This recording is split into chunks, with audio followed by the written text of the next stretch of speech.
दोसर घर में शादी विवाह क्या लेने हेते हो गोसाई महारानी गई के करा गई देख के गई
ज्योति बाबा कान रहल छे कान कान के गोसाई से जवाब क्या रहल छे कियो मैं मर गेल हेते दुनिया में दोबारा मैं नहीं मिलते हो ठाकुर जी। भगवान बाबा हमर बियाही जब भाग गेल हेते तो दुनिया में 7 बेर शादी होइया ए मानव के एके बेर बियाही मिलैया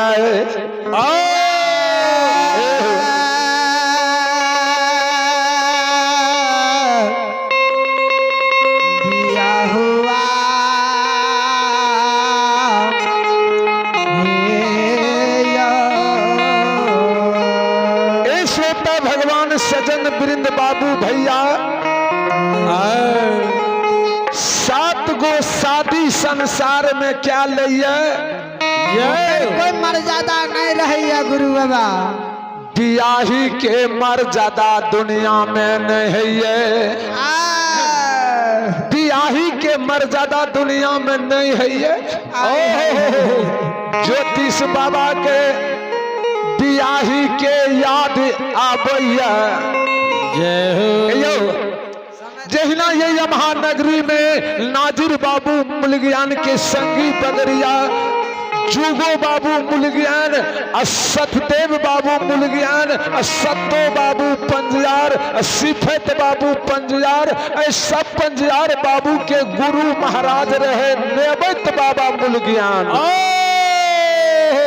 जय हो सुने रहिए जे नेबत बांस के हाथ में कड़ी लगा दे रहे भगवान के पुकार करे रहे तो भगवान बाबा धर्मराज वही सेवक के हाथ से बन्हमा बांध के खोल दे रहे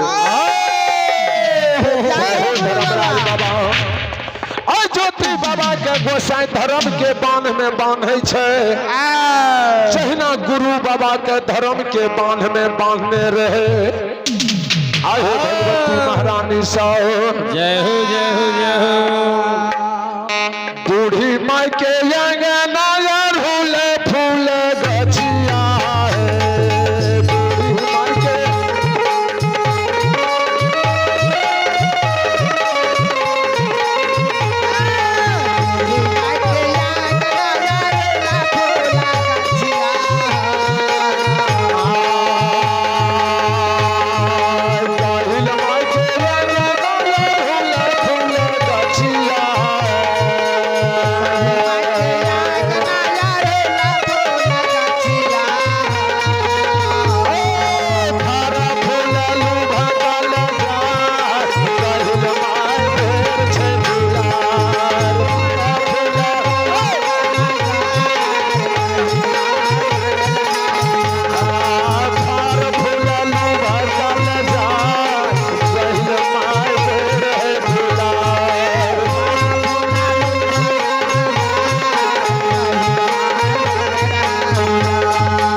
श्रोता समाज के बीच जुगो बाबू मुलगियान के जीव पंजियार बाबू छिए। अब अहीं सबके समय भा रहल छै। अब कनिए काल समय बचले। ए गबज बाबू मुलगियान आबियो, दोनों बाबू आबियो। सत्ते बाबू पंजियार, मुखे लाल मिस्त्री पंजियार, ए भगवान के दरबार में अब है सबके समय भा रहल छै। सब हाजिरी लगा लियो। या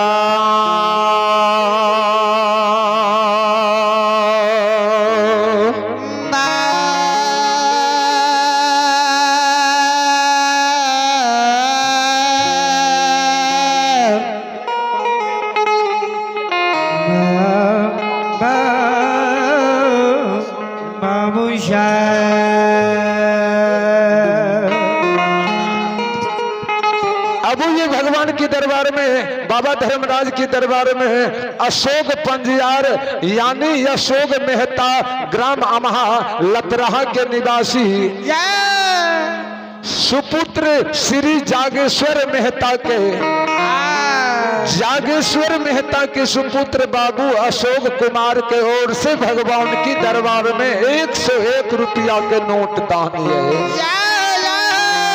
दान करने वाली दाता की जय हो, दाता की समस्त परिवार की जय हो, दाता के पूजनीय माता पिता की जय हो। जय हो, जय हो।